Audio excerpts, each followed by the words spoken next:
Federal Executive Council gives hope on ending ASU strike. Senate pleads with union to consider next generation.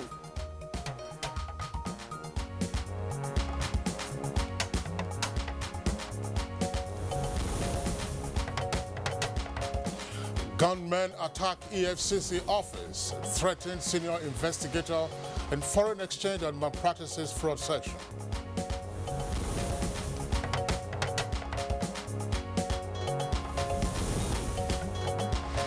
Niger Delta youth stage peace work in support of President Buhari's government.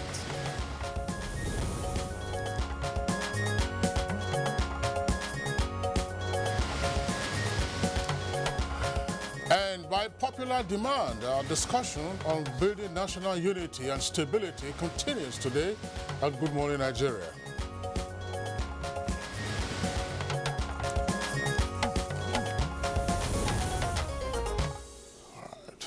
Right. In the last couple of days, Nigerians from different background, region and beliefs have been expressing opinion, diagnosing what they think is wrong with Nigeria and, of course, prescribing remedies as we once again ask the question on national unity and stability, a recurrent subject. All right, Claire, that's true. I mean, since Monday when we opened the discussion, the first part, we took the second part on Tuesday, and we're supposed to have concluded by yesterday. Of course, we did announce that we were concluding, but at the end of the program, we had quite a deluge of requests for a continuation of the discussion on account of the various perspectives that have been proffered by our guests as well as contributors from outside. So we've had quite interesting, revealing and thought-provoking reactions, as we have indicated, from a number of our guests, the broad spectrum of our guests, as well as our viewers. Yesterday, for instance, some of the key points that were indicated to the fact that, look, Nigeria has 3 fault lines: geography, ethnicity, and religion. But it was also countered by the fact that Nigerians are not as divided as they would appear to be, and that managing the political economy matters that ordinarily we should focus on, including, of course, critical issues such as making justiciable Chapter 2, which relates to the fundamental objectives and directive principles of state policy as found in the 1999 Constitution as already amended. Kingsley, of course, despite the varied opinion that, of course, you've talked about, that guests have preferred in this program, there are also areas where all agree that, of course, need to be tackled if Nigeria is to make any headway. Like Kingsley said, economy is one, corruption, injustice, impunity, and, of course, the unpatriotic attitude of many Nigerians. Now, the good part of our discourse is the fact that it is not just lamentation or identifying, where the challenges are, but also guests on this program have gone ahead to prefer solutions to some of those challenges. And that's the reason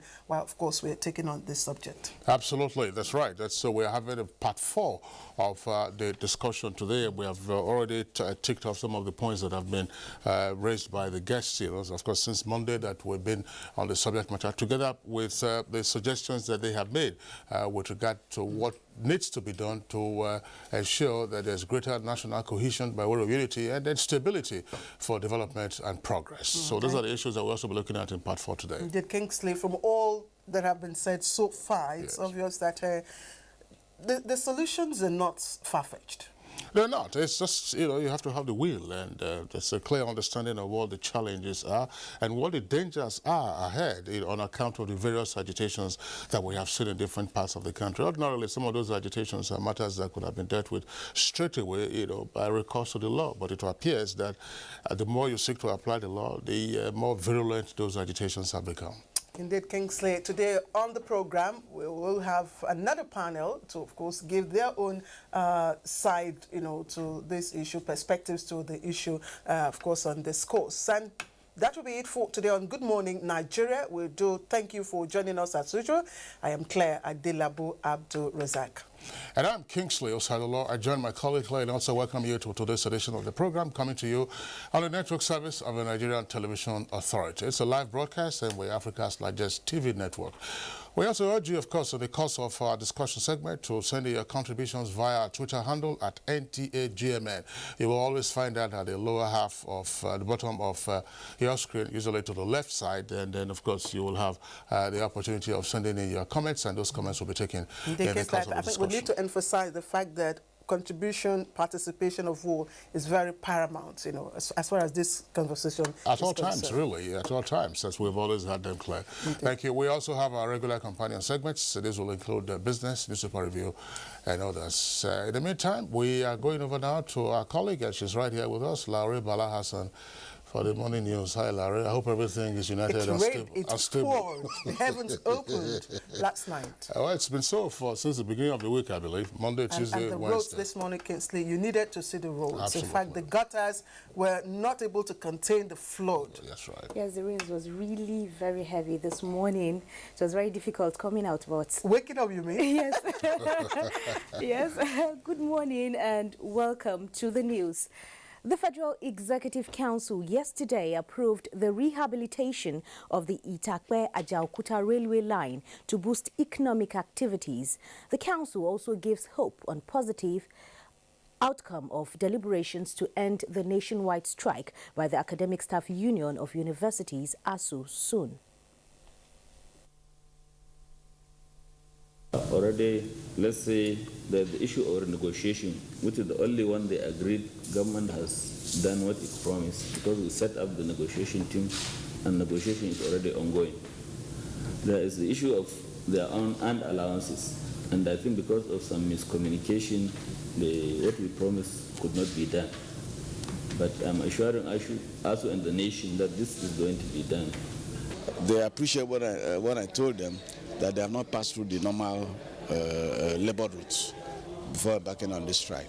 But that being as it may, we don't want to apportion blames. We want to tidy up over this and come out of it. It is not only the Federal Executive Council that is working towards amicable resolution of the ASU strike. The Senate has waded into the crisis, calling on the Academic Staff Union of Universities to shelve the action for the sake of the next generation of leaders. This was at a press briefing on the matter by the Senate Committee on Tertiary Institutions and TET Fund. Embarking on this strike will clearly make things difficult for students, parents, and academic staff union of universities. The Senate Committee on Tertiary Institutions and TET Fund therefore calls on ASU to reconsider its position, shelve the strike action, and return to the renegotiation with the federal government. 15 newly appointed permanent secretaries have been sworn in and assigned portfolios. Acting President Yemi Osinbajo, while conducting the ceremony at the opening of Wednesday's Federal Executive Council meeting, urged them to remain above board in the implementation of the various government programs for the benefit of the country. It is your responsibility as federal permanent secretaries, especially this new core federal permanent secretaries, chosen and selected on merit, to ensure that you carry out in the fullest measure all of the anti-corruption programs of this government, and to ensure also that your practice and in your conduct, you're also above board.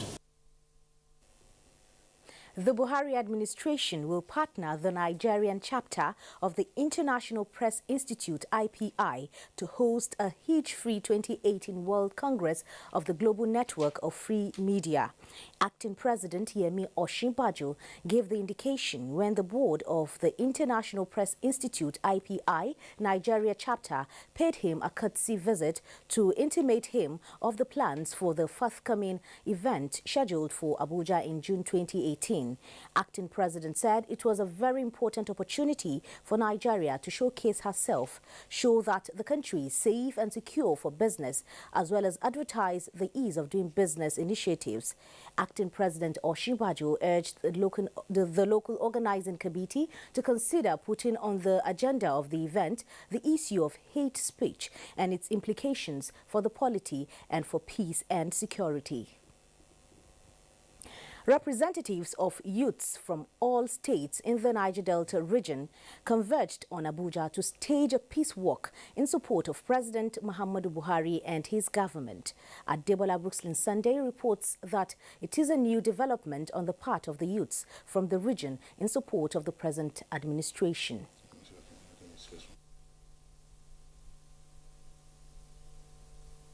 Romans 13 verse 1. He said, every government are under God. So there's nobody that comes to the aim of affairs, any constitutional authority, that God did not permit. Sickness is not a crime, for Christ's sake. It's not a crime. What we should do now, at this moment, is to pray for him. He is our president. We are make sure that we pass vote of confidence on Mr. President. All those people protesting for the resignation of the president, they are sponsored people. And my advice to Nigerian youth, we should deviate from those characters. We shouldn't allow ourselves to be used by those evil politicians who do not mean well for Nigerians. This is a show of faith in the government, and I believe it will go a long way to ensure that the change that that region desires and craves for will come to be. Publications and write-ups defending former Minister of Petroleum Resources, Mrs. Diezani Alison Madueke, as innocent of the charges leveled against her have been condemned as irrational and irresponsible. The Muslim Media Watch Group of Nigeria, in a statement, condemned claims in some quarters that Diezani's acquired wealth was legal, stating that property worth $37 billion with $700 million cash, amongst others, were traced to the former minister who has been hiding abroad. The group demands for her return to the country to defend herself against the evidence provided against her. Meanwhile, the Buhari Media Support Group has advised the People's Democratic Party to stop insulting the sensibilities of Nigerians by saying its government fought corruption.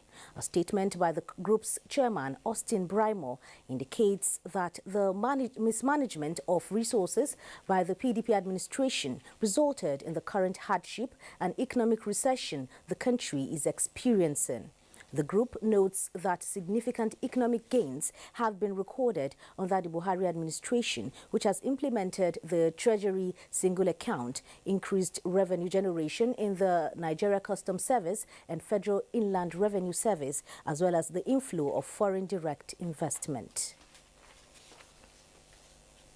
Meanwhile, 2 years after the commencement of the Treasury single account in Nigeria, the program is yet to be audited. This was part of submissions by the Auditor General for the Federation at an investigative hearing by the House of Representatives Ad Hoc Committee on the proceeds of the Treasury single account.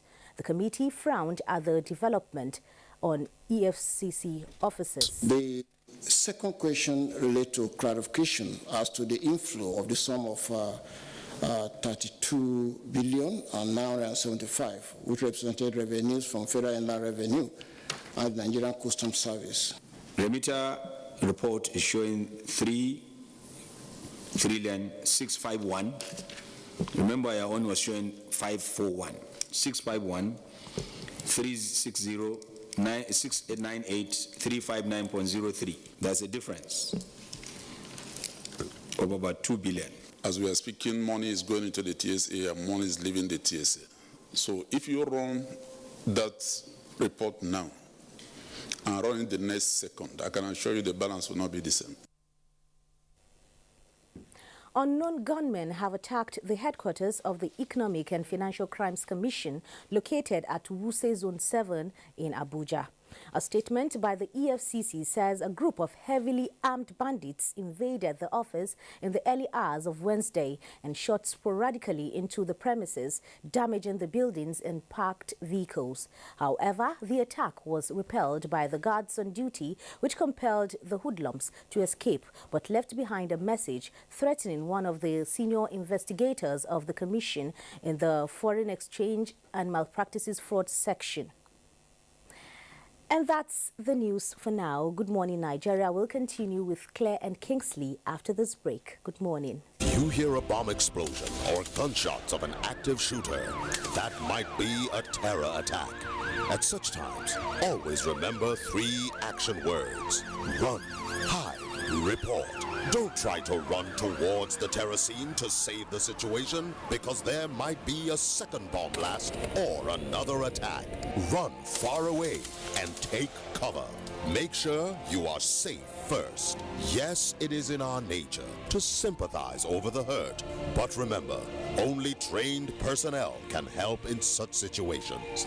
When in a secured environment, promptly call relevant authorities and help will come.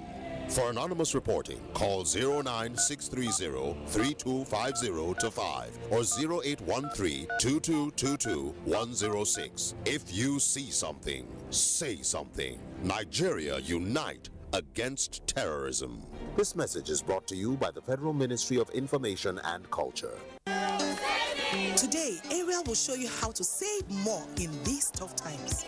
Wife's powder. It's pretty good and money's tight. But Ariel gives better cleaning with less powder. Impossible. Come with me. Spaghetti sauce, chocolate drink. For these tough stains, I'll need 1, 2. And just 1 handful of Ariel. New Ariel gives better stain removal with less powder. That's real savings. Ariel removes tough stains better in 1 wash.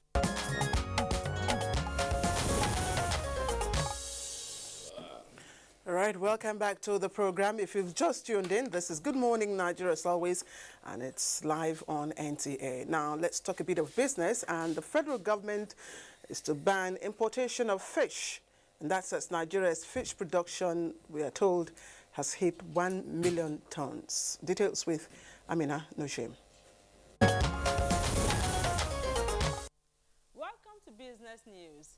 Acting Director, Corporate Communications Department, CBN, Isaac Okarafo, said $364 million injected in the interbank foreign exchange market was to further sustain liquidity in the market. The retail secondary market intervention sales received the largest allocation of $264.19 million. The CBN also offered the sum of $100 million to authorized dealers in the wholesale window.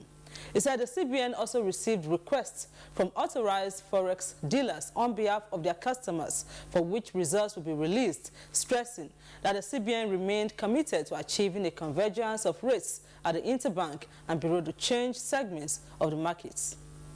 The Naira had depreciated to 370 Naira per dollar in the parallel market. It, however, recorded marginal appreciation in the investors and exporters window.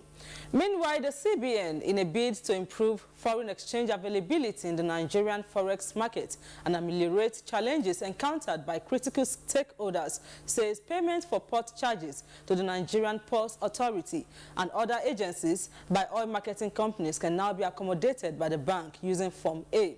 A circular signed by the Director, Trade and Exchange Department, Wurikta Dauda Gotring, directed authorized dealers to accept the request for the payments of port charges from oil marketing companies and forward same to the CBN Forex window. The Nigerian Stock Exchange sustained its bearish sentiment Wednesday with a decline of 2.68%, closing at 36,102.38 basis points. Next is a graphic summary of the closing figures on the floor of the exchange.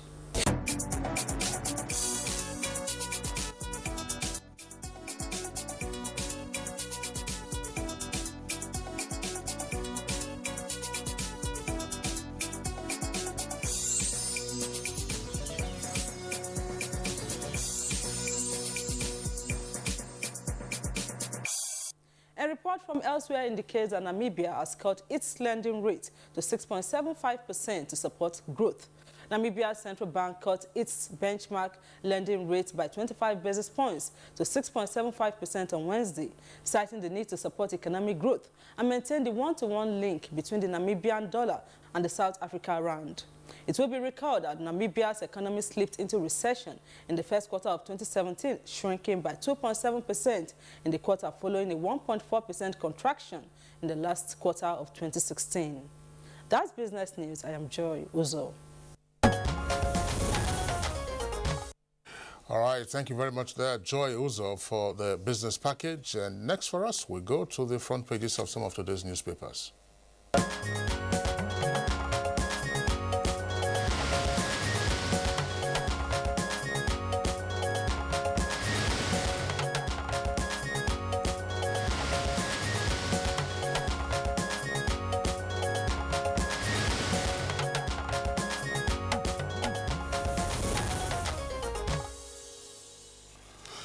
All right, Bayo Atoyobi, our newspaper reviewer, is right here with us for today's edition of the program. Bayo, morning and welcome to the program. Morning, Kingsley. Good morning, Claire. Bayo, good morning. Good morning, Nigeria. All right, let's begin with, of course, the story that is trending on the front pages of the papers that has to do with the ongoing industrial action by the academic staff of universities. The Independent has it on this front page above its nameplate. It says, we have failed ASU, federal government admits. We have failed ASU, federal government admits. Now that story is also on the front page of This Day newspaper above the nameplate. It says, in a first. That's for This Day now. If we get independent off the screen, you'll be able to see This Day straight away.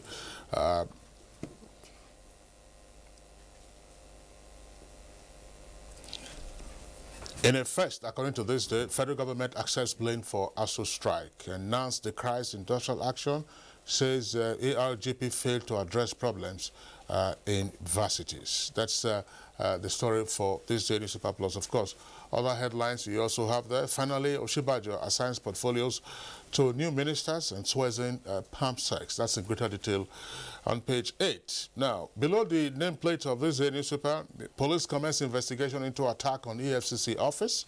That's on page 50. And the lead story, that's according to the NBS. NBS stands for the National Bureau of Statistics.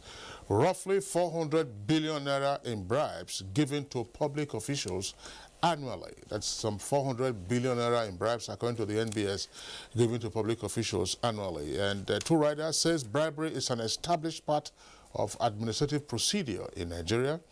Police and judiciary identified as biggest bribe takers. That's the lead story for This Day newspaper. And then below that, you have a headline that says, again, Shetima meets Northern Elders and Arewa coalition on withdrawal of quit notice to Igbos. And below that is a story of it says, they say Trump sacks Nigeria's Ogunlesi and other corporate advisors. I think the corporate advisors themselves have started withdrawing on account of what it deemed to be the mishandling of the protests and the fatality arising from that in Charlottesville in Virginia. He didn't need to sack them, they're sacking themselves. Absolutely, yes. They didn't sack anybody. All right, let's quickly take a look at the front page of the Daily Sun, and it's leading with a very sad story again, coming out of the Northeast. It says harvest of deaths. And the two writers, they are not very interesting stories. It's a Boko Haram kills 42 Kebbi farmers, and that's coming from Governor Bagudu. 16 die in motor park attack, while 82 injured. That's the sad story on the front page of the Daily Sun, and you can see the picture story of one of the victims of the suicide bombing on a village market in Kunduga local government area of Borno, being carried into a waiting ambulance. Now, other stories of attack also on the front page. How our office was attacked in Abuja. That's coming from the EFCC. The details of that you can find on page 10. And on to other stories. 2019, Ekweremadu, Kalu, Okorocha Ubi tipped for presidency as group pledges to raise 3 trillion naira for campaign.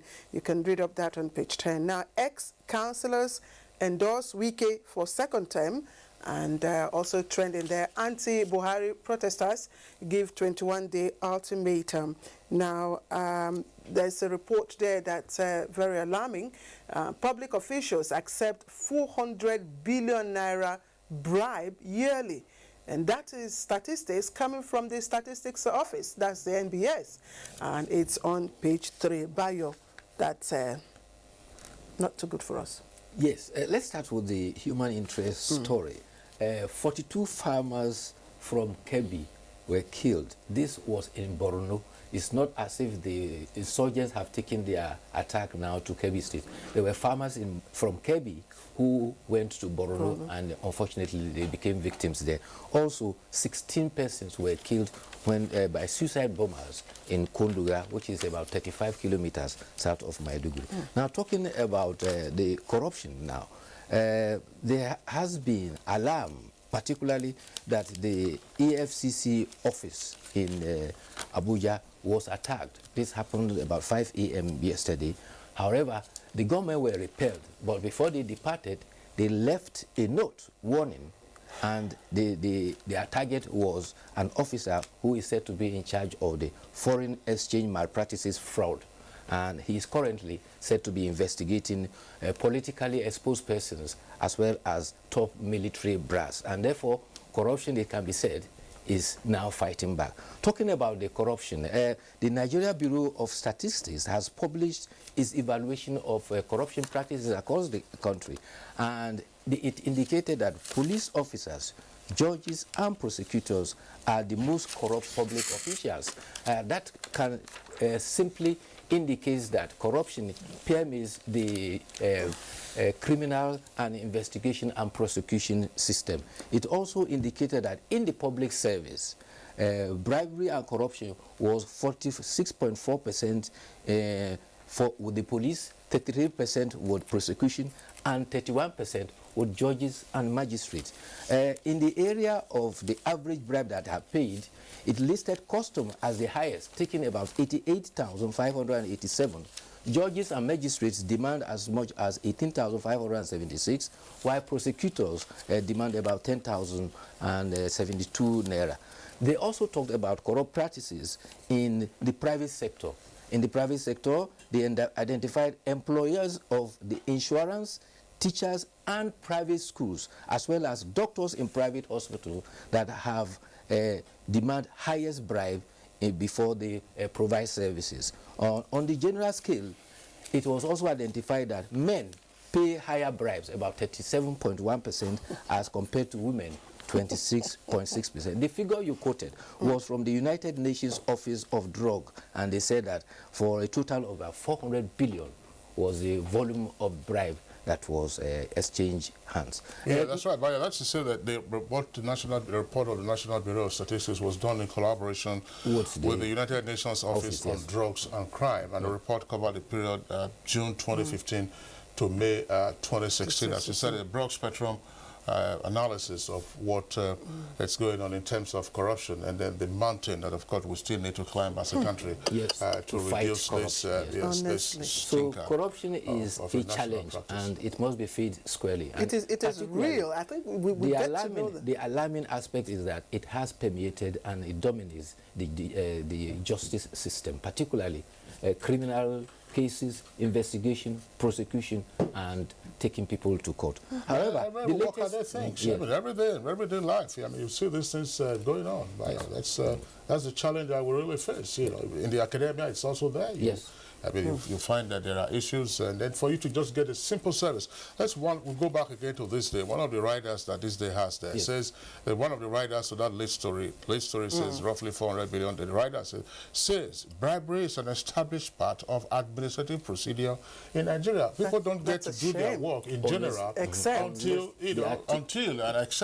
they get some gratification, or otherwise, they frustrate you. Indeed. Yes. Indeed. It's a shame. It's a big shame. This is I don't know if I should say aptly captures the way it is. That's right. Yes. That's right. And Bayo, we're talking about the ASU. Yes, I was just going to go to that. Yes.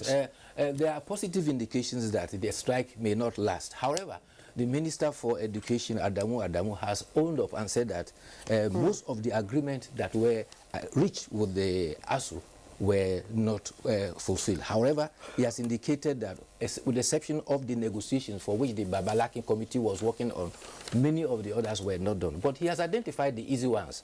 The easy ones, he says, which can be tackled when they meet today. The end allowances can be resolved. Then the registration of Nigeria University's Pension Commission, that can be taken up with PENCOM and can also be resolved, while there is already a court verdict on the staff school issue, so that is also resolved. However, he said the difficult one is the demand for exemption for the TSA. He says that cannot be attained because everybody, however, must log onto the TSA. He makes an exception, though. He says endowment funds are the only ones that probably can be exempted.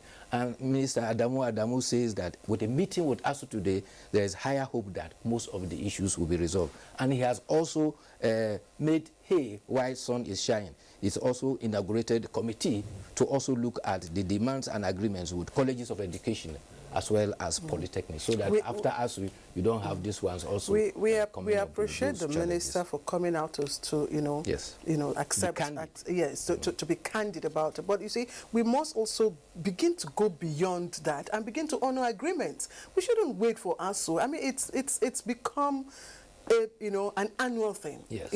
ASU going on strike, ASU going on strike. Why can't we honor the agreement? These agreements have been there for a very long time. Yes. My worry is throwing the baby away with the bathwater, because the number one victim are the students. And they are innocent in all this. Yeah, plus their parents and guardians. Of course. Because the longer you stay, the more costs you incur. Well, just two headlines from Independent newspaper, and then we'll call it a day. Independent newspaper, at the bottom half of it, you have this headline says, 24 months after, government yet to audit TSA. It says 24 months after, government yet to audit TSA. And then, of course, below the nameplate of the Independent, there's a story there, how Oshomole plotted those speakers' impeachment. That story is on page 5. The report is quoting sources. And that's the last one, Kingsley, from the authority.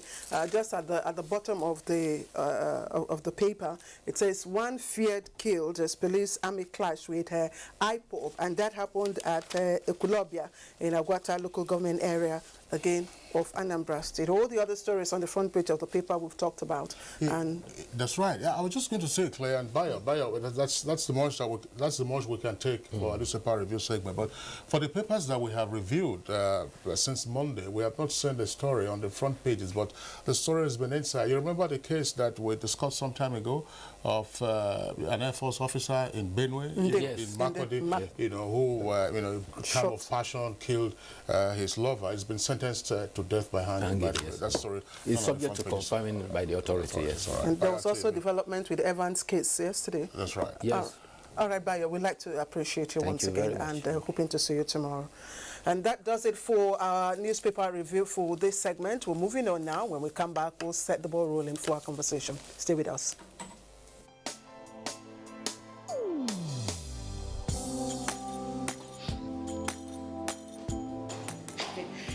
Chief.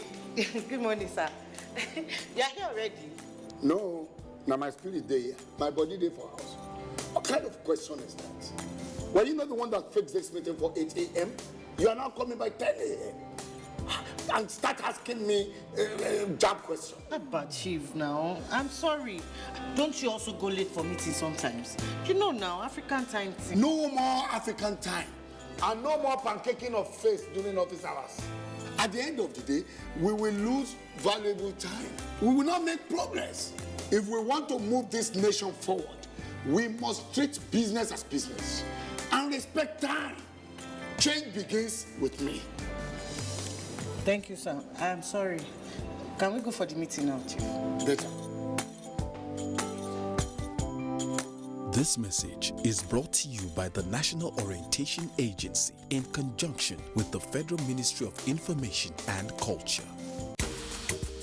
Marriage is a union between a spouse and the spouse of the spouse and the family of the spouse. You're not only married to your husband, but to his brothers and sisters. Oh yes, but only where that is sensibly convenient. Don't get it twisted. Marriage is as sweet as you make your home for your partner. He or she is not your slave or a workhorse, there to serve your brothers, sisters, and relatives to her own detriment or his own detriment. It is foolery of you to have allowed your family members cause catastrophic quagmire of epic proportions in your marriage. So says Professor John Bull, your rib-cracking comedy in this episode titled Married to Family. They want to take advantage of my Philomena. Over and out. Brought to you by Glow. The largest data network, Glow Unlimited.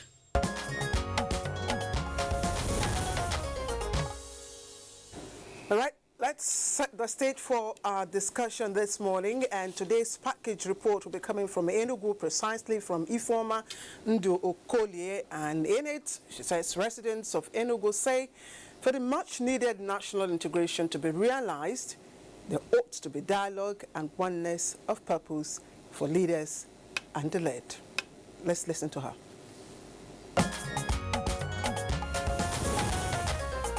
Enugu residents are optimistic that peace and unity is not negotiable, as the country will fare better in oneness. They say the strength in the nation's diversity, if well harnessed, will take the country to the desired destination. They have to be a reorientation of our values. Yes, our ethics, and we should all see ourselves as one indivisible entity. I tell you, Nigeria is better together. The unity of Nigeria, I think there is nothing to be compared with it. This set of people are, however, apprehensive that with the pockets of agitations currently going on among different ethnic groups, there is bound to be trouble if not properly addressed. The desiring spirit of everybody in Nigeria, and the national stability can only be possible when the economy is stable. Because the most important thing that brings national stability, unity, whatever, is the stability of the economy. If the economy is improved and there's buoyancy in the economy, then you can be sure of anything happening. In this situation of Nigeria now, there's no peace. When looking at things, it's going left and right, which is not supposed to be because of cheating. And because of that, there's a lot of crisis here and there. On the way forward, they are advocating a roundtable conference, restructuring and prayers. I would urge the government, the people concerned, the public, the opinion holders to come together to bring up the issues that are being agitated for and negotiate them. The way forward now is for us first a new change of heart, commitment to duty, commitment to the development of the nation, and selflessness. It is the hope of the respondents that Nigerians will come together with sincerity of purpose to dialogue on the best ways the Nigerian projects will be realized. All right, thank you very much there for the Vox Pop from some cross-section of Nigerians in Enugu. That's the capital of Enugu State. Of course, we'll also be getting another sort of Vox Pop in the course of the conversation. As we've had since Monday, we have another set of guests here with us in the Abuja studios, as well as at remote locations. That's National Network Centers. First, I would like to welcome at this time the Senate Majority Leader, that's Senator Ahmad Lawan. Senator Ahmad Lawan, a pleasure to have you on Good Morning Nigeria. Thank you very much. Good morning, Nigeria. All right. Also here with us, Ambassador Bulus Lolo. Ambassador Lolo, of course, is a former Permanent Secretary, Ministry of Foreign Affairs. Your Excellency, a pleasure to have you join us on the program. Thank you very much. All right. And also here with us, another familiar face on Good Morning Nigeria, Mr. Ken Ukoha. Ukoha is President, National Association of Nigerian Traders. He's a lawyer, by the way. All right, Ken Ukoha, a pleasure to have you on the program. Thank you very much, Kinsley, and thank you, Nigerians. All right. Let's get over to our Lagos Network Center, and we're being joined from there by Comrade Wale Okuni, and he's the National Secretary, Project Nigeria, and Head of Secretariat, Nigeria Political Summit Group. We'd like to thank you very much for joining us, sir. It's my pleasure to be with you. Thank you very much. All right, I'm not alone here. We are also being joined by a female, and that's from Port Harcourt Network Center. Welcome Ibim Seminatari, and she's former Acting Managing Director, Niger Delta Development Commission, my former boss, once-time Commissioner of Information, River State. We'd like to thank you very much for joining us. Thank you very much, Claire. Good morning, Nigeria. Joining us from Lagos studio. That's right. That's right. So our guest again would like to welcome you all to this conversation. I'm sure that you are familiar with the issues of national unity and stability against the background of the various tensions and agitations that we have in the country. We're supposed to have drawn the curtains on the conversation yesterday, but by popular demand, our viewers and interested stakeholders have said, listen, we need to explore further these issues, particularly with regard to what needs to be done. But again, you gentlemen and lady in Lagos Network Studios, you are fresh to the discussion today. Why is it that we're still grappling with the issue of national unity and stability to the extent that we're having all kinds of separatist agitations right now? Distinguished Senator. Well, thank you very much. Good morning, Nigeria, once again. I believe that the bottom line for national unity and stability is good governance. It's not the number of laws you have, but how you implement and execute those laws. And when it comes to participation in governance and leadership, let it be that leaders continue to exhibit those tendencies that bring people together, and of course, all the time, try to be inclusive to ensure that no part of the country or of any community feels left out. This is something that we have not been able to achieve, but I think we are on a march to nationhood, and I believe that with insistence on good governance, we should be able to get there. The agitation for separation in some parts of the country, cry of marginalization, and clamor for so many other things that appear to be centrifugal in dimensions, I think is simply showing the frustration that people really have. But I think the answers may not be too far away from having to have in place good governance, and I believe that we can achieve that with the kind of leadership that we have today. Especially, we have a president who has personal qualities and traits that show him to be someone who simply wants to make Nigeria great. And therefore, what we need to do is to have people like him who will continue with this kind of attitude and leadership. And for Nigerians who feel that they should leave the country, I think, let me borrow the words of Hillary Clinton. Together we are stronger, and I believe that no part of the country can go it alone and succeed. I sympathize with people who feel left out. Some are genuine, some are simply political, I'm sorry to say, because there are some who will cry foul even when it is okay, because they require attention, or maybe they have some targets. They want to achieve something and they have not been able to do that, and therefore when they cry foul, maybe they will attract the kind of attention that they require for them to actualize those things. But I believe that we can stabilize our country, we can unite our country, provided we continue to insist on good governance and leaders who will bring us together at all times. All right. Distinguished Senator, thank you. Gentlemen, I know that we all must have heard about the trouble with Nigeria. That was a landmark book that late Professor Chinua Achebe wrote, in which he tried to capture what he felt, was the trouble with Nigeria and why we are still searching for, stability and unity. He did espouse quite a number of, problems he felt at the time.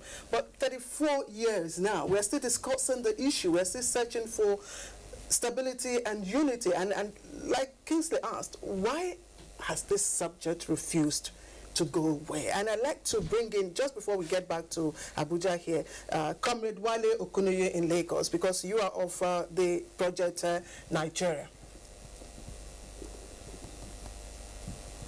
Thank you very much. For me, I think that the template is the problem, the template for Nigeria, and what I call the foundation. The foundation is the problem for Nigeria. We have a colonial foundation which attempted to foist the peoples around this territory together for their mercantilist interest. It is not for the interest of the indigenous people of Nigeria. So therefore, we cannot go to talk about good governance. The first thing to deal with is our constitutional structure, our constitutional, what you call federalism, what you call democracy. How do we draw and design a country or a constitution, a democracy that can foster unity? How will those who live within this territory feel that there is equity and they are fairly treated? So it boils, the entry point to national integration for me is for us to really go back and deal with how we constitutionalize our existence in a more democratic way so that no part will feel cheated. We have to deal with that foundation first and foremost before you talk about good governance. Good governance cannot exist in vacuum. You can talk about good governance, it will just be a mere wish because the structure, the environment, the system will not permit you to have good governance. You may have good intention, and we have seen good intention all over the place, but it does not translate to good governance where you don't have good institution, democratic institution that can bring about good governance. It is not about leaders. I mean, you don't run government because you feel that leaders will be good. You design government to also be able to regulate, possible bad leaders. So therefore, what I think that we need in Nigeria is for us to begin to see how we can facilitate a process which can imbue confidence in the various peoples of Nigeria, the diverse peoples of Nigeria, because Nigeria is not one from the outset. We have various ethnic groupings. We have even class division and class differences. So we have to find a way to first set a right template that will bring about good governance so that leaders can function upon that constitutional democratic. We are supposed to be running constitutional democracy.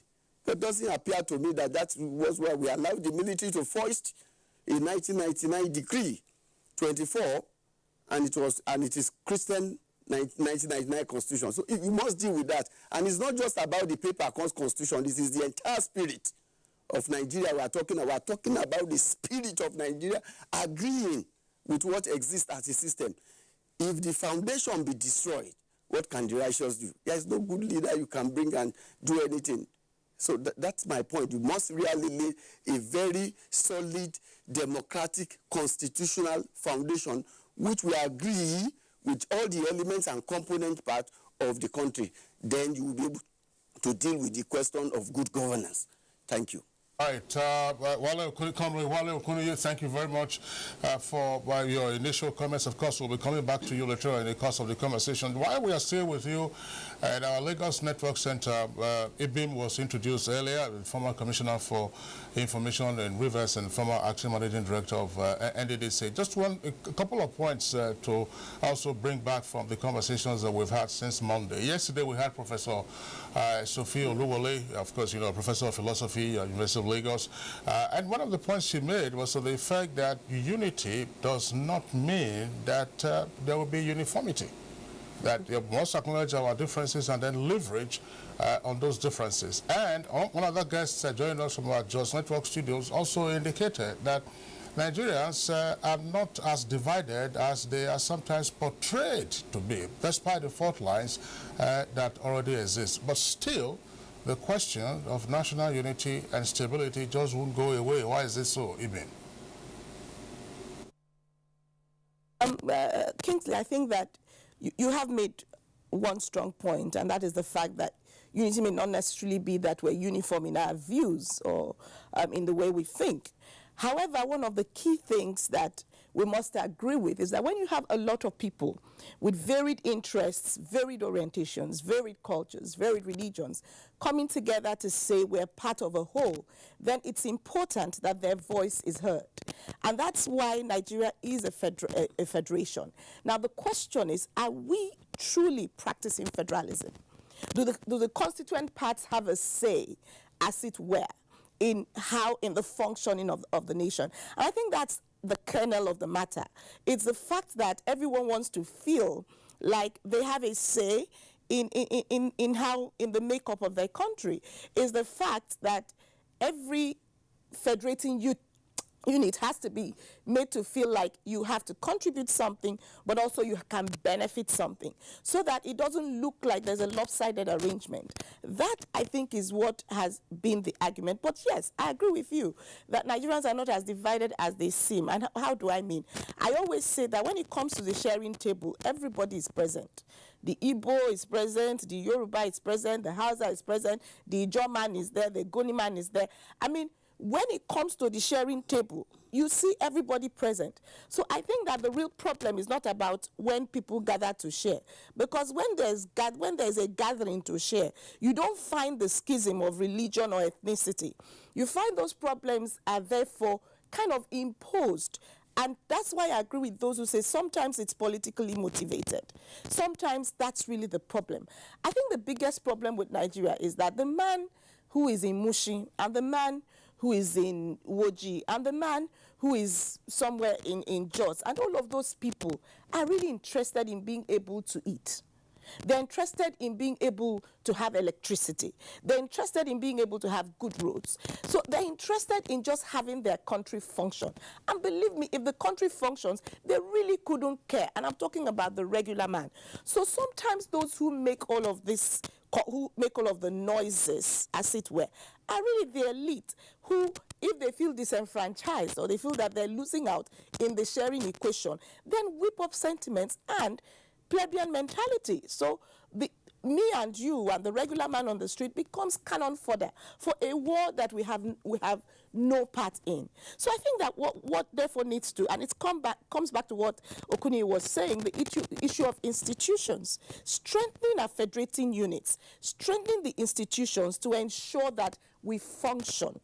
Because if we function, then we can begin to hold people more accountable. If we function as a country, as individual segments of the country, and if the institutions in the country function, then we'll have less and less of the kind of schisms that we see. And Nigerians would be able to speak just on the basis of the fact that I am a Nigerian, not I am from one tiny enclave in a part of Nigeria. Ibim, thank you. We'll return to you, but let's get the views of Ambassador Bulus Lolo back here in our studio. Ambassador Ibim and Comrade Wale seem to are aligned, in their thought pattern, of course, raising the question of the foundational structure of Nigeria and the issue of federalism. But again, let me just take a bit from Chinua Achebe's book, The Trouble with Nigeria. And he says, there is nothing wrong with the Nigerian character. He says, the problem is the unwillingness or inability of its leaders to rise to the responsibility, to the challenge of personal example, which are the hallmarks of true leadership. In your view, why are we still struggling or searching for stability and unity?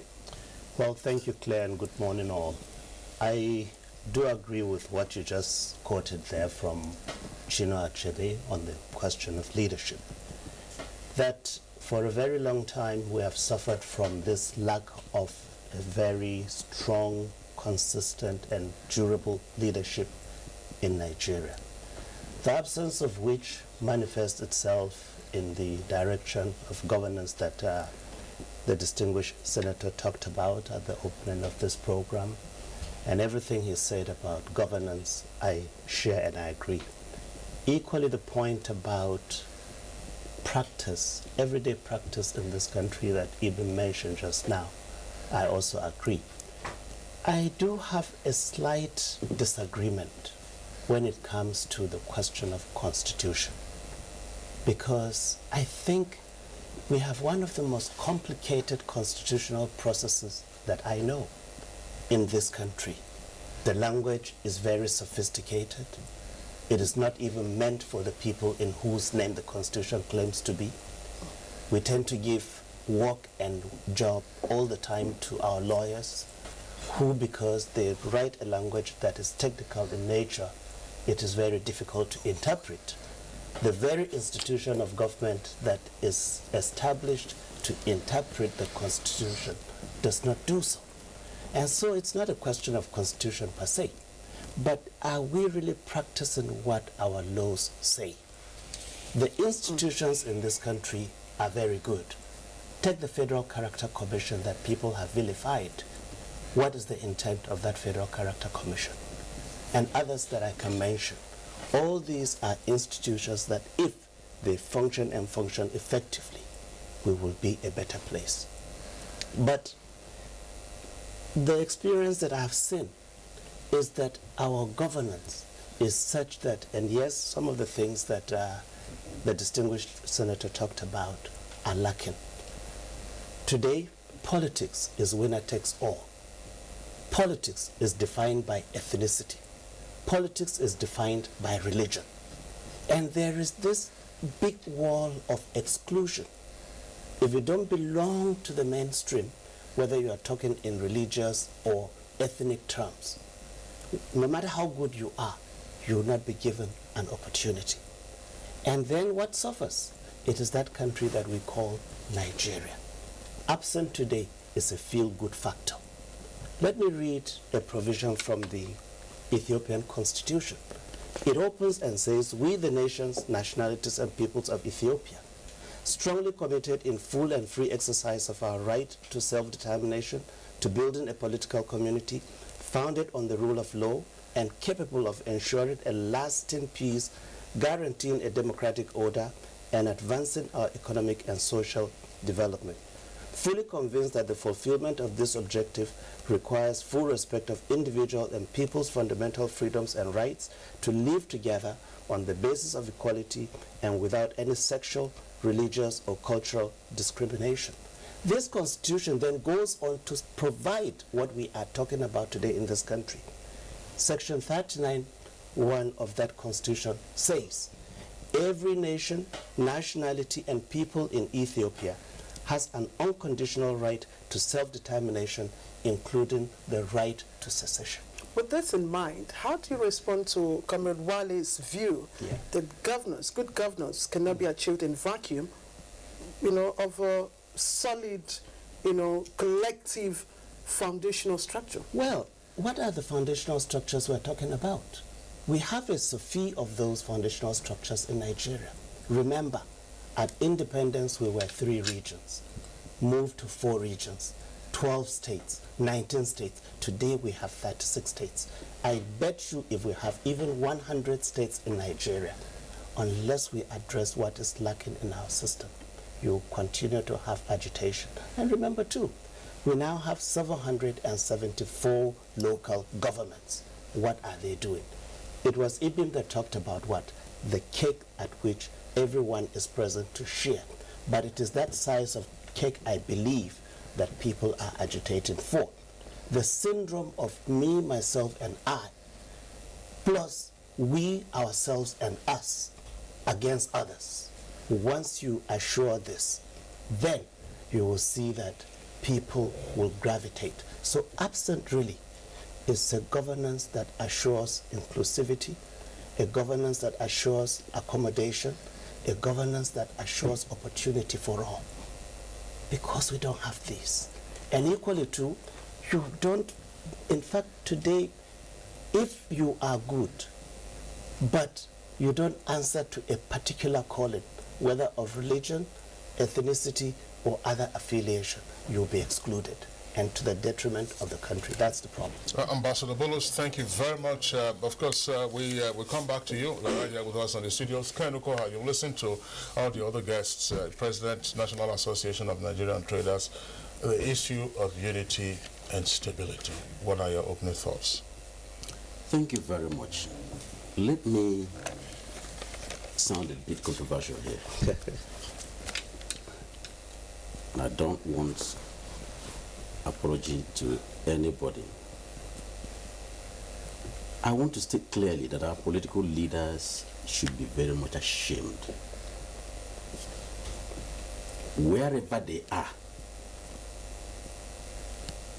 leading today, and those who are late yesterday should be very, very much ashamed. In fact, they should bury their heads in shame. The reason why I'm saying this is that what we have seen today is a manifestation of irregular handling of our social, political, and economic systems. And all of these have been destroyed to the extent that the masses have nowhere to fall back. And that's why you see all of these agitations, hate speeches, threats to secession, and all that are happening today. I can tell you, in the 60s, 70s, you never found any Nigerian talking about agitation. Why? Because the industries were there. People who came out from schools had jobs already waiting. The economy was buoyant. There was food on the table. Agriculture was doing very well. And people had food to eat and less time to look for politics. Eventually, we drove all of these to the stream and started asking for the cake. And nobody was asking for those who were baking the cake. The question now surrounded on the platform of that cake, sharing.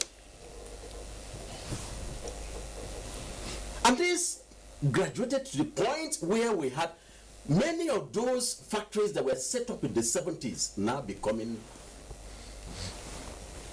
empty houses. In fact, some of them now religious houses. Please let me ask you, have you taken a census of a street? You know, signposts in Abuja. I bet you 70% of the signposts in Abuja belong to one church or mosque. Religious signposts. You're talking about billboards, by the way. Billboards. Yeah. And now, religion became a platform to relax. And then to calm the people. Calm the people down. Because the economy was not working. Because politicians have also taken off the economy. Swept everything off. Through corruption, through mismanagement. And the poor people found solace in religion. And Kesley, by the time the poor relaxed on religion, they also discovered that it was not for too long. This thing was not going to work for too long. They also discovered that the religious leaders are also making them of the remaining resources in their hands. To the extent that religious leaders are now flying jets, and the poor people that contributed to the jets can no longer even find bicycles to ride. And then everybody now is looking at survival. Build an army around yourself. That's what is happening. A Boko Haram, build an army around yourself. A leader of, IPOB, building army around yourself. A leader of MASOP, a leader of OPC, all of these entities are building armies of pockets of people. But you look at the faces of these people who are becoming armies, tools, kwashiorkor faces, in quote. Have you looked at the faces of those who are Boko Haram fighters? See how machete shrinkled they are. It tells you on the face of people who are frustrated. Okay, Mr. Kohan. Anger. Yes, let's pause here. Yeah, I was just there's a number of provocative points that is raised, but Claire, there's a perspective. Sorry, just before you comment, I want to get back to Senator Ahmad Lawan. Senator Lawan, your initial thesis was to the effect that, listen, the bottom line is that we need good governance, and not just a plenitude of laws. Yeah. Now, yesterday, one of our guests did say, according to him, that's Chris Ngwodo, speaking to us from Jos, that part of what we have seen is the consequences of the collapse of the elite consensus on how to govern Nigeria. What we saw at the end of the Civil War, which also coincided with the oil boom. When you speak of, say, look, let's have good governance, the managers of the political economy, do we have a sense of a vision of where we want Nigeria to be? I'm asking this question again by also recalling a point I made by way of a question to our guest on Monday or Tuesday. 40 years ago, distinguished senator, did you know where Dubai was? So, what is our vision to say, take the nation from point A to point B by way of good governance, other than laws? We find that in chapter 2, everybody parrots it, but at the end of the day, we are having all kinds of agitations and threats to our peace and stability. Your thoughts? Well, thank you very much. Before I respond to that question, let me respond to the initial submission by our comrade brother from Lagos. I think the issue is not a constitutional issue. Our constitution possibly is one of the thickest, biggest in the world. So we have abundance of legislation. But I think I will maintain my position that it is still about the leadership. The former permanent secretary here, my brother Bruce, told us that we divided from 12, actually from 3 regions, up to 36 states, and 774 local governments. And people are still asking for more states, and if you will have 1,000 states, there will still be agitation for more states and local governments. So the issue is not about those structures. We have a constitution. If we feel any part of the constitution is not serving the purpose of our development, our national unity and stability, we should be able to have the courage to amend those sections. And it's going to be a continuous one because the society is dynamic. So I think it's not about creating a new constitution, because that is just an opinion. I believe that we have so many people in Nigeria who could give us the kind of leadership that Nigeria requires. Coming to your question, Dubai 40 years ago was simply maybe a fishing village. Sure. The first time I went to Dubai was in year 2000. And it was still a desert city, sort of. Today, Dubai is one of the best cities in the world. Why? I think they have been able to provide good leadership in that place. They have been able to provide stability. And of course, they have constituted that part of the world into a safe investment environment. And therefore, people move in there with their resources and contribute in building other people's country. Because Dubai does not rely on its own resources alone. Everybody feels his resources or investments are safe. That is the kind of thing we need. And we don't lack the people to do that. But what we lack is our ability to see through ethnicity, see through religion, and unfortunately, it boils down to the issue of how much someone is involved in a system. I believe that some people agitate genuinely because they are left out.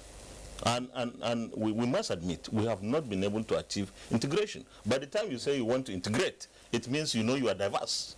It's an admission that we have diversity, that we must be able to bring people together, break down those hurdles of ethnicity. Someone should feel safe wherever he is in the country. Someone should not feel sidelined or marginalized because of his religion. And we had, in the 60s, we had leaders who showed those tendencies to accommodate everyone. In northern Nigeria, for example, northern Nigeria was perhaps more diverse at that time than any part of the country. But we had leaders at that time in the 60s who tried to bring the diverse people of northern Nigeria together. We cannot say the same thing today. We are grappling with so many ethnic or even religious issues, and I believe that what we need to do today is to continue to work on the constitution that we have.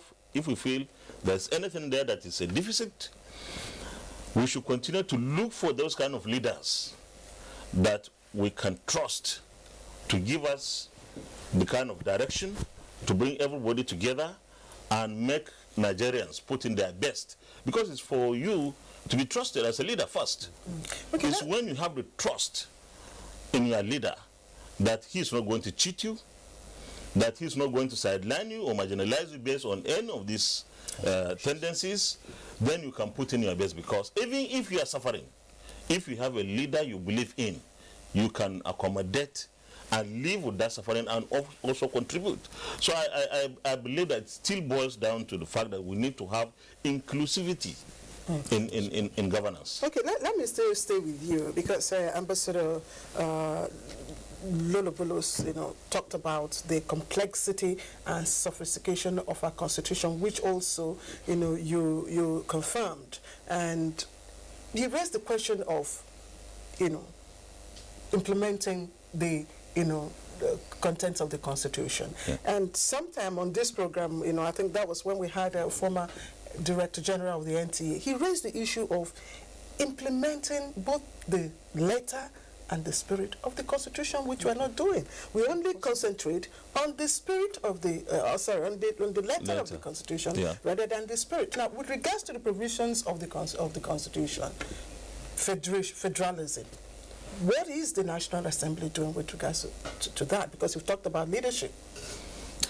The National Assembly legislates. There's an arm of government that is supposed to govern the administration. You've just carried out an amendment. You see, in the Constitution, for example, when you go to Section 15, that gives all Nigerians that protection, they can stay anywhere as citizens, regardless of where their original inhabitants habitats are or whatever. And I also believe that Section 14, 3 and 4 of the Constitution protects Nigerians, that you don't suffer any neglect because of who you are, the language you speak, the religion you hold, or even the political party you belong to. These are there in the Constitution, but people still suffer.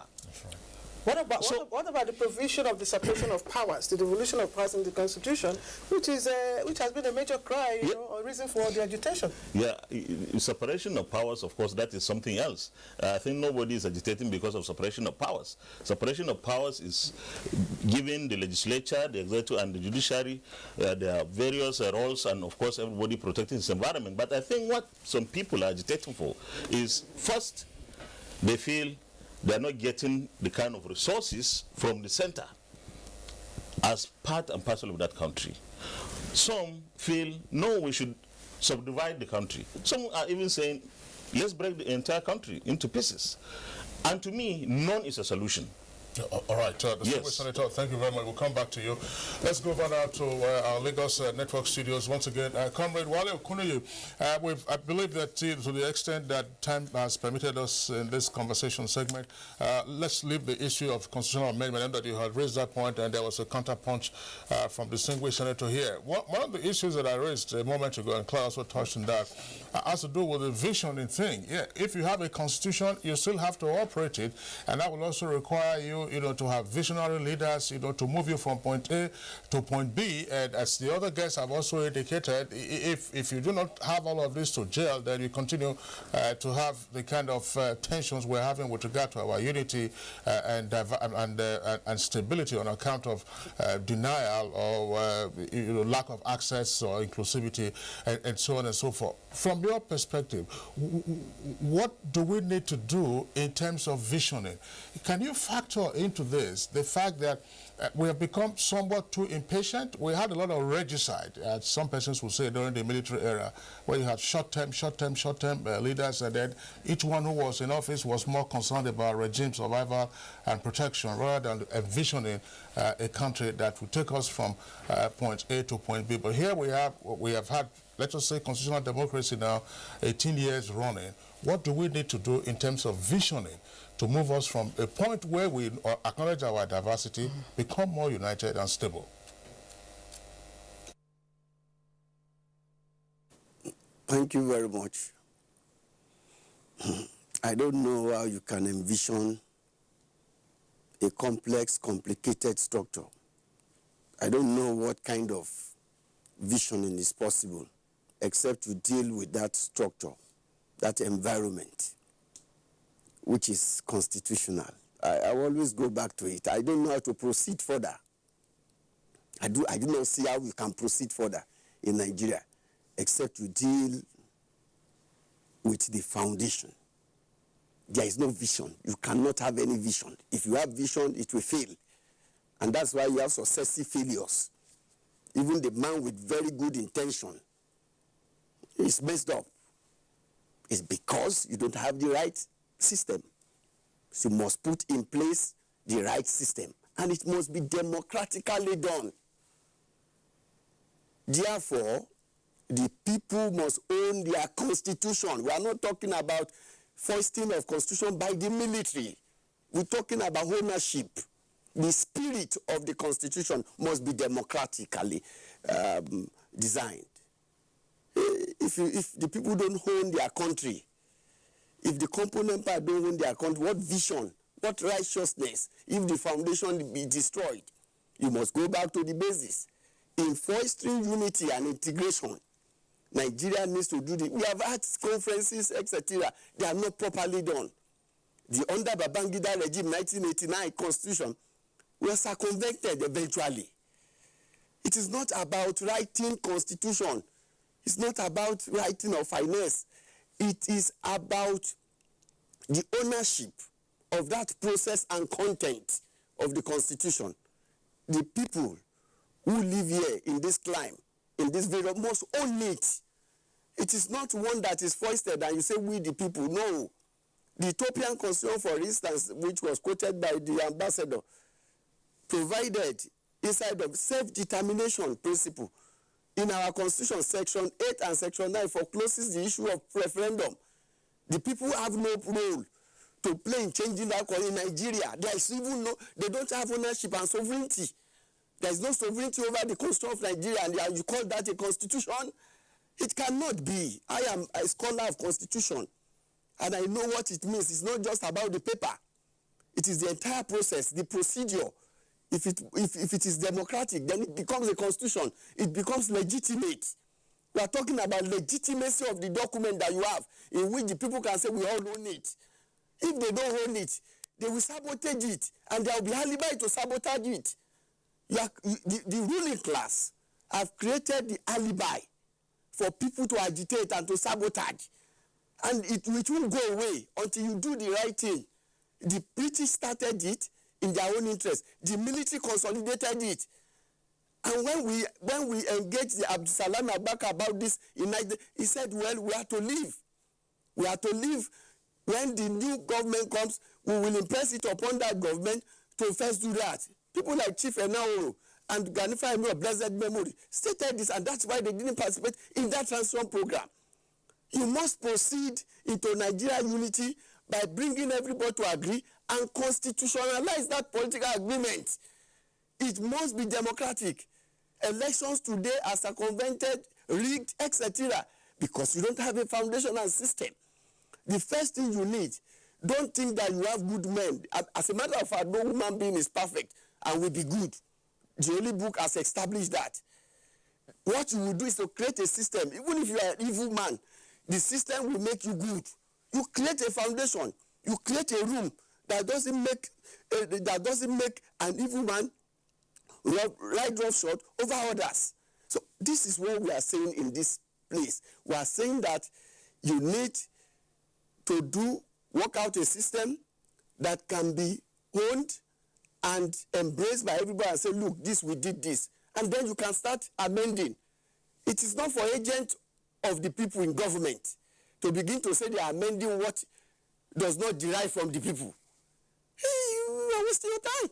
And There's a point, Comrade Wale Okuneye. Let me raise a number of very important points. But of course, you were at the National Constitutional Conference organized by the Goodluck Jonathan administration in 2014. A moment ago, you were saying that some of those efforts had been a waste of time. I hope you didn't go there to waste your time in 2014. That's one leg of it. The other leg, gentlemen, I mean, you're a constitutional, a scholar of the Constitution. Sometimes, as I said, we've talked about the Constitution. It's not a matter that will go away, but leadership, leadership that has a vision is also very useful. When I hear comments made about the 1999 Constitution, I often ask myself whether some of these commentators were not available in 1998, at the end of Abacha's tenure, following the time he died, and the need for us to get away from that endless transition period. The 1999 Constitution borrowed heavily from 1979. That's right. From 1979. So if it borrowed heavily, why didn't we have agitations during the Second Republic with regard to the ownership of the Constitution? Yeah. So still with the Lagos Network Studios, again, if you want to talk about the Constitution, you can go ahead, but a vision. How do we get leaders to envision a good Nigeria, to envision a good subnational Nigeria, whatever levels they find themselves, so that the more we have many, shall we say that many Singapores and Dubais and elsewhere, then to be a more livable country, and perhaps, as some persons have indicated, we have more unity and stability. Kingsley, actually, I went back to the matter of how we engage as a people. And when you take a look at Nigeria, one of the things that I find very interesting is the fact that we have this debate as to whether it should be strong leaders or strong institutions. And, thankfully, we saw the situation in the U.S. just now when the white supremacists had this whole conflict. And the fact that some people stood up and said, we can't be part of this. We have a problem where in our country, you hardly have a situation where, and the ambassador made mention of it, where good men are allowed to function. But then the question is it really about the leadership or is it about the followership? There's always that question. Are people able to say no to bad governance? And you talked about 1979. I heard someone saying that in the 60s, that was Ken, I think, who said that there was no agitation in the 60s and 70s. And I smiled because as far back as the 60s, and in fact before the 60s, there had always been these agitations. Nigeria had always had agitations. In fact, one of the reasons for the creation of 12 states was the agitations from the minorities. One of the reasons for the Willings Commission was the agitation. So where people who've always had agitations, the question therefore is, how do we ensure that we deliver services to the people? How do we ensure that Nigerians feel like they're part of Nigeria? And I do not think, honestly, comrade, and this is where I disagree with you, that it's about the Constitution, it's about the paper. Because all of the provisions, all of the laws are there. But how about implementation? It is in how we determine those who take decisions over us. It is in me being able to say that somebody hasn't done right, irrespective of whether he belongs to my tribe, my religion, my ethnicity, or whatever. It is about me deciding that I'm a Nigerian and I have a stake in my country. And it doesn't matter who is sitting at the helm of leadership. If he is doing wrong, I do my job. So whether I'm a journalist who is supposed to truly do reporting, can I do that reporting without the law of filthy lucre? Whether I'm a public servant who is supposed to move the files and advise the politician properly, can I just do the right thing and stop allowing money or the fact that I want to be part of the sharing determine what I do? At some point, Nigerians need to take a decision to get their country back. If I'm a pastor, can I please mount the pulpit and speak what the Bible says and stop preaching so that somebody can give me money? If I'm an imam, can I just get up there and do what the Quran says? Can Nigerians decide on their own to do good? Because ultimately, really, a nation is built by its peoples. And everybody must decide to have a stake. So, you know, sometimes the argument really reverts back to us. What am I doing in my little corner? Whatever it is, whether I'm a comrade or an activist or an individual non-governmental organization, whatever it is I call myself, am I doing my job? Because ultimately, all of us have a stake in this business. But Ibim, I'm still staying with you, and I do, you know, appreciate your comments. But let me again ask, because Comrade Wale, you know, kept on talking about foundation, and the need to restructure it. And I'm asking, who are exactly are those calling for restructure? Because when you go to the market, for instance, you discover that no one really cares, you know, where you come from. All I want to know is that I want to buy my thing, and I want to know, you know, how much you're selling. And there's this kind of, you know, unity in the market, cohesion in the market, and nobody cares. So how does this restructuring benefit the people for whom you're fighting? Claire, really, the point I have made when it comes to the issue of restructuring, I've said that the Constitution already provides for us to have a federal republic of Nigeria. So if we just operated federalism as it should be, I think that the conversations of restructuring can then come under that premise. But yes, I agree with you. The person in the market just wants to be able to go to market, make her money. And that's why I started by saying, on the sharing table, where all the big men sit down, whether in the National Assembly, distinguished senator, or whether in the executive arm, or whether when the big comrades like veterans sit, you know, when the elites gather together, there is no tribe or tongue or religion, and we all know this. So can we please just stop pretending that we really want to go our different ways? Because that is not the fact. And that's why when you see some of the agitations of restructuring, somewhere underneath, you find that there's a bit of political manipulation happening in one way or the other. So really and truly, what I think, and really this conversation has been had, that some of those who genuinely are calling for some kind of a rearrangement are calling is really for a true federalism. I'm a product of the Federal Government Girls College. I went to a federal government college, and what Nigeria taught me in school was that it didn't matter where people came from. Some of my best friends are from all parts of the country. I read the Quran for the first time in Federal Government Girls College, Abuja, in Port Harcourt, Rivers State. I came from a Christian background. My grandfather was a priest.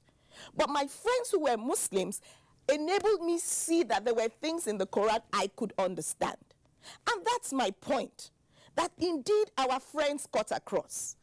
Our marriages cut across. So when people are talking, I think what people really want is, can we have a country that allows federating units and indeed individuals aspire to the highest levels? So it doesn't matter the color of, well, we can't talk of color, but yes, color of my skin. It doesn't matter my religious orientation. It doesn't matter the party I belong to. Can I just aspire to grow as a Nigerian? I think that really is the kernel of the matter.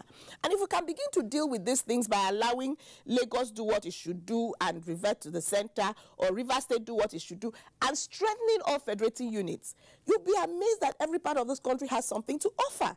But can we have the conversations properly and stop, ensuring that we keep the people in servitude by only the elite sitting down, gathering and sharing, and then after that making us fight ourselves? All right, Ibim, thank you very much. Again, some consensus that we are having, the question of self-actualization, what the ordinary Nigerian needs. I mean, Claire, you asked the question, you go to the marketplace, or in fact, you go to school. I mean, what is it that they want knowledge, Your children want knowledge, and so on and so forth. They want equal opportunities. But I'm just wondering, Ambassador Lulu, Ambassador Bulus Lulu, yes. You've listened to the comments. What are your reactions? After that, we'll take Ken Okoha, and then we'll proceed again with the conversation. Well, thank you very much, Kingsley. Again, I do agree with everything that Ibim just said. She's really addressed the issues that are bothering this country. But I'm also reminded of my years in the university. A lecturer of ours, in an examination, asked his students, and that was in political science. The question was, people, who the hell are the people, he asked. And I think that question today should be asked.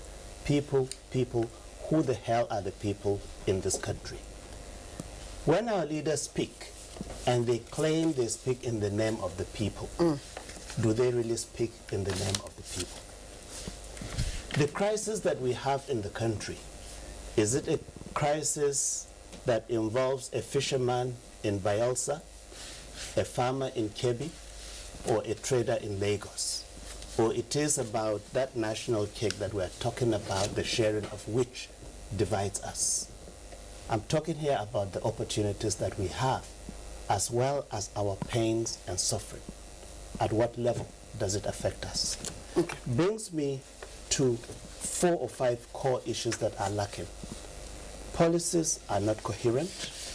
Our policies are not consistent. Leadership lacks commitment, and generally there is a shortage of vision.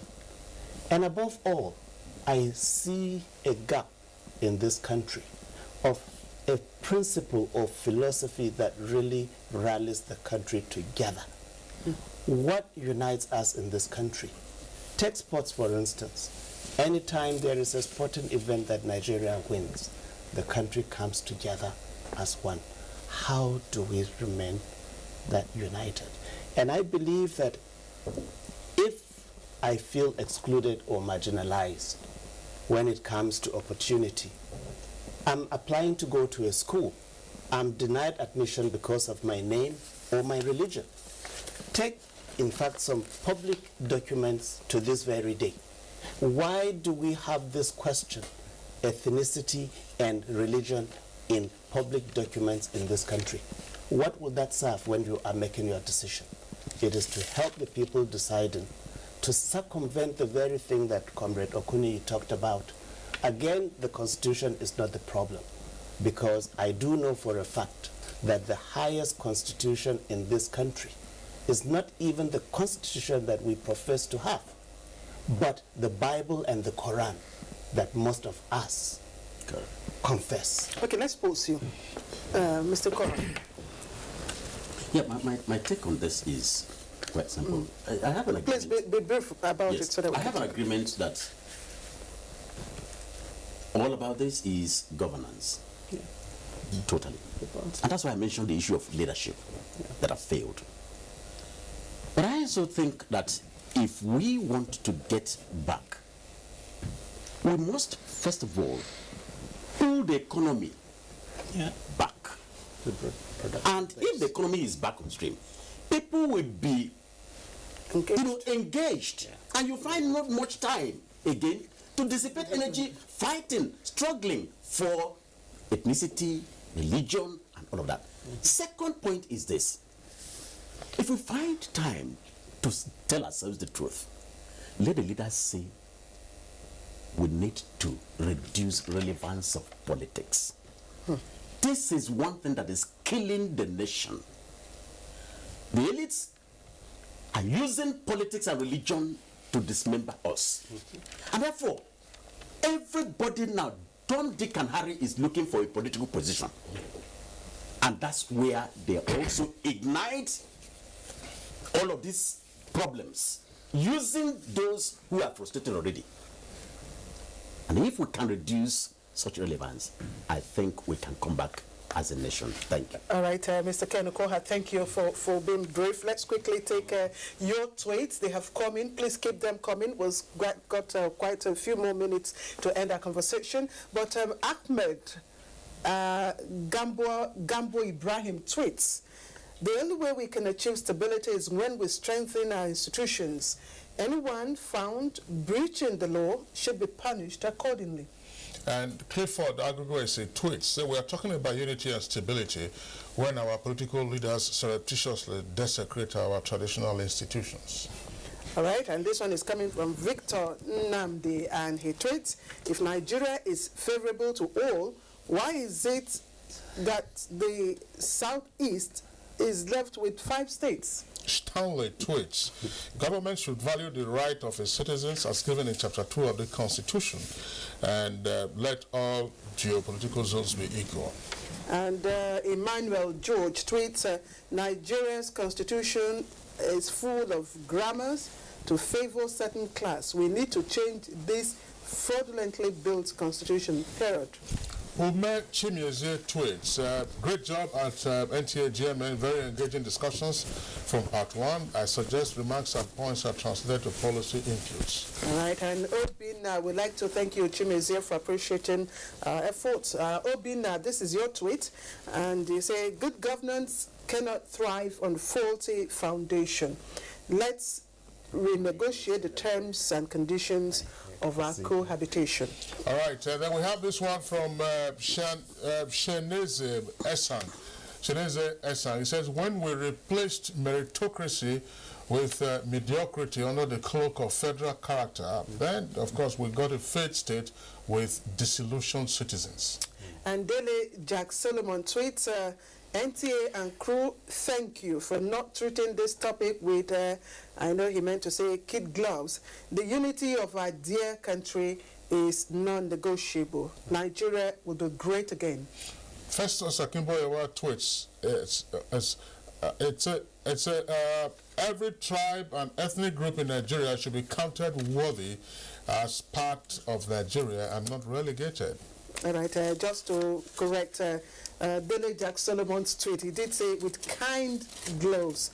That's tweet. Let's now go to Festus Akimboyewa. I that already. Let's go to Nathaniel Shock. All right, Nathaniel Shock tweets, to be able to have national unity and stability, we, especially the leaders, must be selfless, must put the national interest first. And Sonny Michael Omakoji, one of our regular tweeters, says our forefathers laid the foundation of a Nigeria on a viable rock, but a new crop of Nigerian leaders have damaged that foundation. All right, now this is some of the tweets that we are taking. We'll go to a short break, and after the break, of course, we also get a Vox Pop, as we indicated, from Kaduna. After that will be after this short break, and then we get the concluding thoughts of our discussants in this segment.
All right, you're welcome back. But if you just joined us, we're on the home stretch of Good Boy Nigeria. This is part 4 of our discussion on national unity and stability. At the beginning of the discussion segment, we took, if you recall, a Vox Pop from Enugu. Let's go over now to Kaduna to also get the comments of a cross-section of Nigerians before we turn to our guests. 5 of them stay with us in Lagos and here in the Abuja studios. what is wrong with our national unity is lack of national consciousness.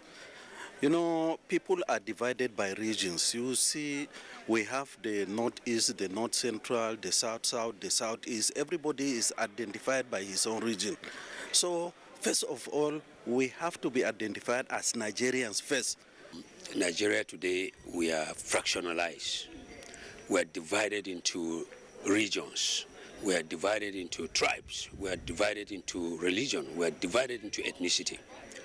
This is the major problem about Nigeria's unity. We need to have a new reorientation.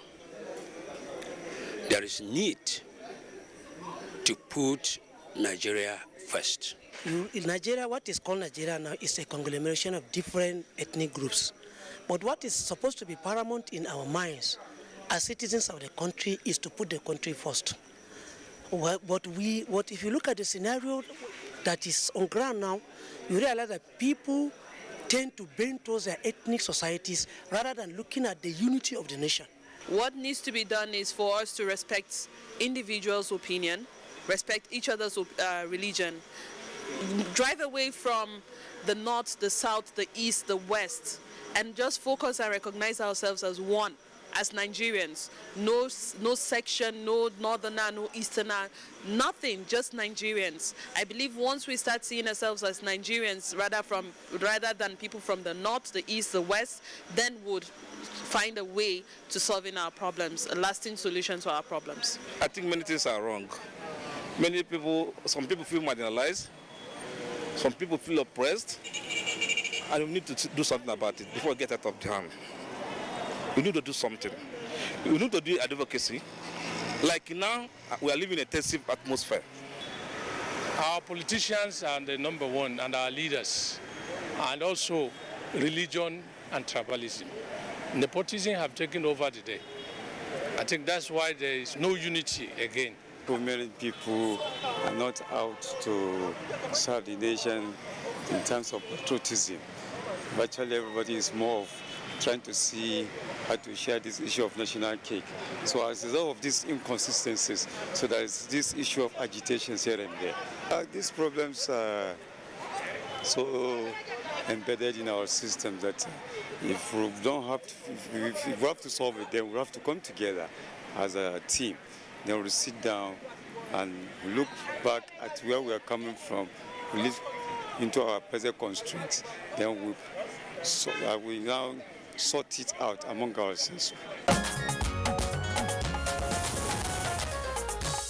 All right, now let's you got a cross-section of Nigerians there who are resident in Kaduna expressing their thoughts on the issues of national unity and stability. But as we said, we are on the home stretch. We've got just a few minutes left.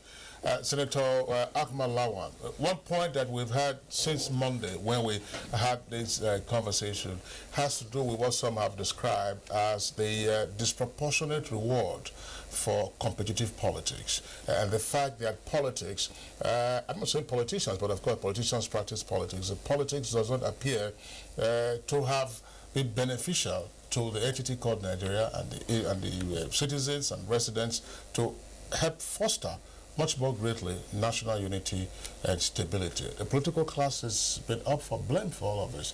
Is there a need for an introspection to say, look, what can we do better, rather than I, myself, and me? Yeah, to some extent, I will agree with you, but let me say that we don't share in the National Assembly. My sister even, we don't share in the National Assembly. You see, the present administration has this program, and I think it's somewhat by the Ministry of Information and National Orientation. Change begins with me. I think the change should begin with the leaders of Nigeria at all strata of government. Those of us at the federal level, from the president to the FCT, all the ministers, National Assembly members, and at the states, the governors and state assembly members, local government chairmen. I think the change is supposed to start with us leaders. From the clips there, Nigerians are almost unanimous. They don't care what politicians say. What they want is for leaders to provide leadership for them. They want very convenient and clement environment for them to operate and carry out their day-to-day lives. So what we need to do is for us leaders to change for the better. I still insist that if we have good governance, most of the issues being clamored about will simply disappear. Even those who are agitating, especially those who are not genuine, because majority are not genuine, would not find the space to clamor, because people would have been satisfied. Those masses or the people that people claim they are agitating for will simply not acknowledge them. So I believe that this change begins with me, should be maybe tailored towards change beginning with leaders. Okay, thank you. Thank you, distinguished Senator. Let's get the views of Ibim in Port Harcourt again. I'd like to pick up some quotation from The Trouble with Nigeria. According to Chinua Achebe, tribe has been accepted one time as a friend, rejected as an enemy at another time, and smuggled in as an accomplice. That's Chinua Achebe. And you listen to the views of the cross-section of people from Kaduna. How do we begin to the process of national reconsciousness, if there's anything like that? Glad you said if there's anything like that. I think that on this matter, quite frankly, we go back to something that the senator touches on, which again is always at the kernel of the debate. And this is a debate that will go on lifelong. Do we need strong leaders or strong institutions? I say we need both. But then when you're coming back, as it were, in an emerging democracy, and don't mind what we say, we're still emerging, then you do need to have strong leaders who actually show a distaste for tribalism, ethnicity, you know, and religious affiliation. That is critical, because again, when it comes to matters like this, you've got to, you know, trickle down. And I'll just say very quickly, Claire, that let's do a throwback to the Nigeria of before, because part of our problem is because we don't count, we can't account. All right, so let's do a throwback to the Nigeria of before. This is the same Nigeria where Lady Ojukwu, in the thick of the battle of the pogrom, Lady Ojukwu was escorted safely to Onitsha from Kaduna by who? By Kashim. So let's think about it. This is the same place where a Colonel Ojukwu gave free passage and protection to members of Ado Bayero's family. It's the same Nigeria. This is a Nigeria where a Fajiri said, no, I'll take a bullet. I will not let you kill my visitor. And that visitor was an Igbo man. We have to remember that it is the same Nigeria. So it's not like it is but what was the difference? The difference was that we had a group of leaders who saw Nigeria as critical, who were committed to a Nigeria, who looked beyond themselves, their pockets, to wanting a Nigeria that functions. And so, honestly, on this, I align with the senator who says, quite frankly, as leaders in our various segments, whether in civil society, or in the media, or in government, or in the village, or in the church, can we begin to stop preaching the gospel of hate? Because the leaders are the ones preaching it. The market woman in Wuse market or the market woman in Balogu market really doesn't care the color, the nature, your religion. They all sit down and they eat from the same plate. And when you come to buy, in any case, you buy and they don't ask you where are you coming from. In the motor park, people sit down together. Nobody asks these questions. Or the little children in schools. So it is the leadership that fuels this unfortunate lines of division and schisms that we have. So I think, quite frankly, you know, is at this point, I situate all of that back at the leadership. And when I say leadership, I'm not just talking political leadership. I'm talking political, social, community, religious, all right, leadership. So across all of the spectrum. Right, Ibim, thank you very much. Let's also get the closing thoughts very briefly from Comrade Wale Okuneye. Wale Okuneye, your thoughts, please. Closing. I think that we must do the right thing for us to get the right result. Good governance, good leadership will depend on the system that we have created, constitutionally, democratically. If we don't create a real democratic environment, we can't get good leadership. We can't get good governance. It will be a waste of time. The agitation will continue because we would have created alibi, systemic alibi for those who want to agitate or sabotage. So let's go back to the basis. Let's do away with whatever we have and then create a system that can make governance thrive. Except we do this, it will be failures upon failures, agitation upon agitation. So that's my closing remark here. All right, Comrade Wale Okunuye, thank you very much.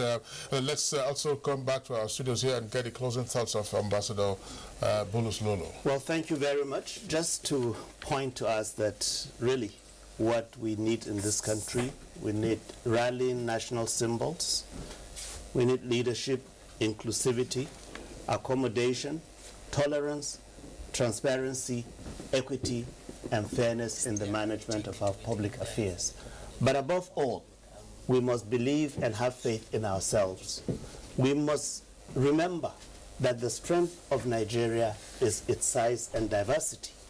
The United States is where it is because it celebrates rather than denigrates its diversity, even though that is being hammered today. If we do the same in this country, we'll be a better country. But just my last word, clothes do not a man make.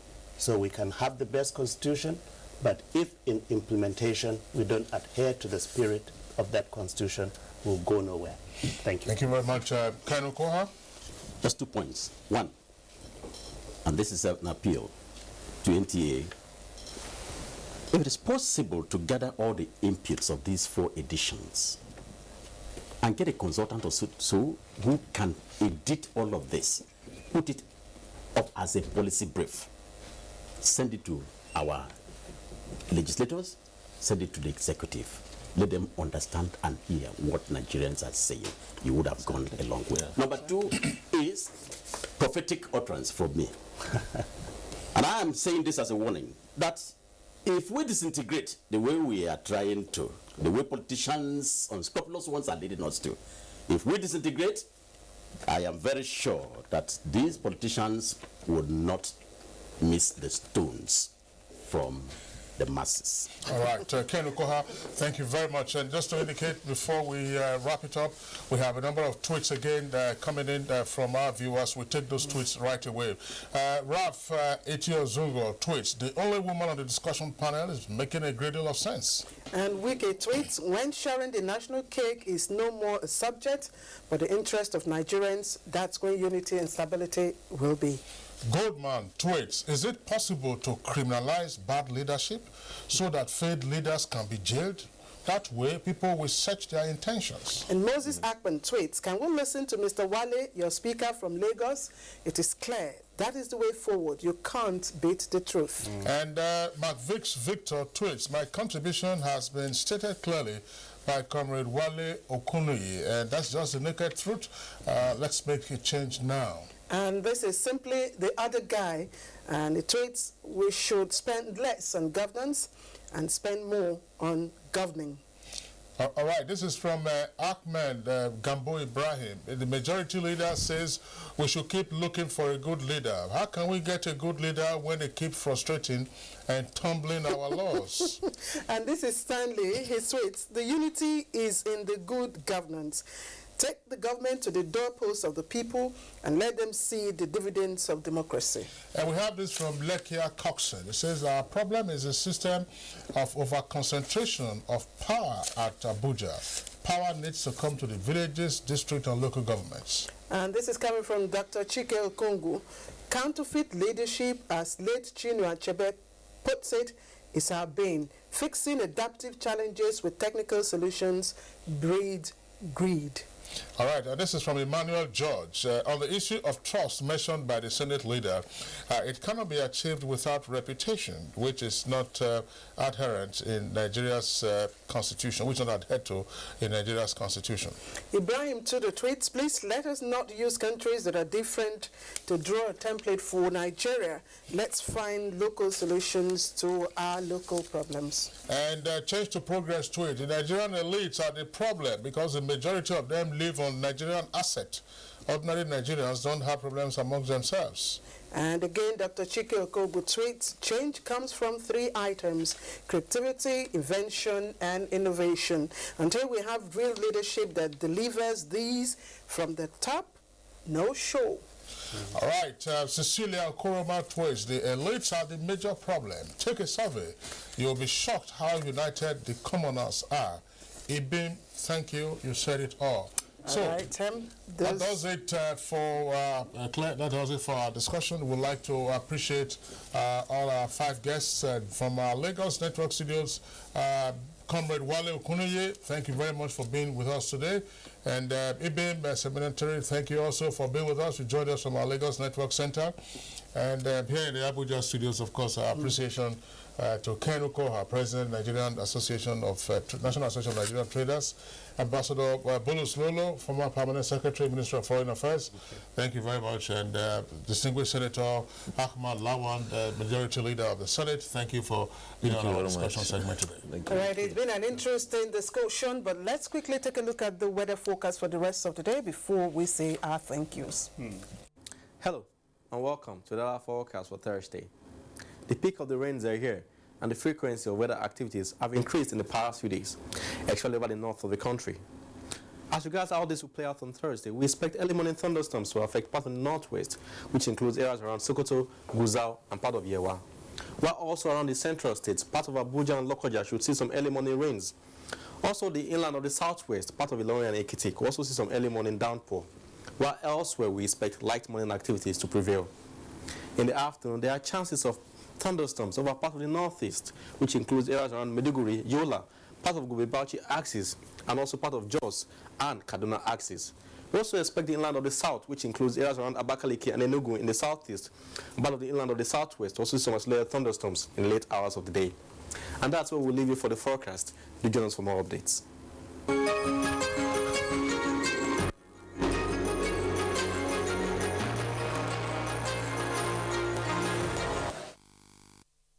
All right, of course, question of national unity and stability will continue to be a topic for discussion. But for Good Morning Nigeria, I guess that should be today should be a concluding. Not so sure yet. Well, not so sure yet.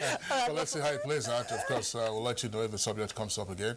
We'll be dealing with it quite clearly. We appreciate all the guests who've been on the discussion segment since Monday. We were going to conclude at Part 3, but of course we had to extend it to Part 4. We also appreciate our viewers out there who sent in their comments by way of tweets as well as telephone and telephone calls as well as text messages. Well, that does it for Good Morning Nigeria today. My name is Kingsley Osadolo. Thank you for being here. We're back tomorrow same time, 7 o'clock in the morning. And I'm Claire Adelabo Abdul Razak. We wish you a pleasant day.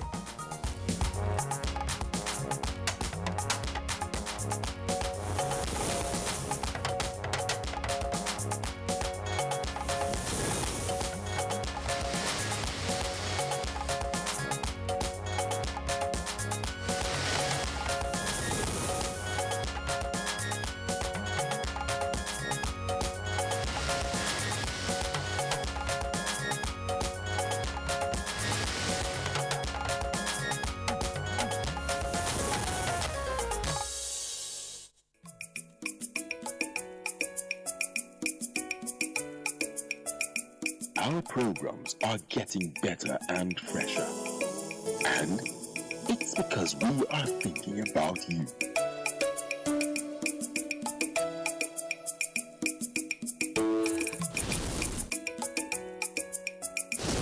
NTA is all about you.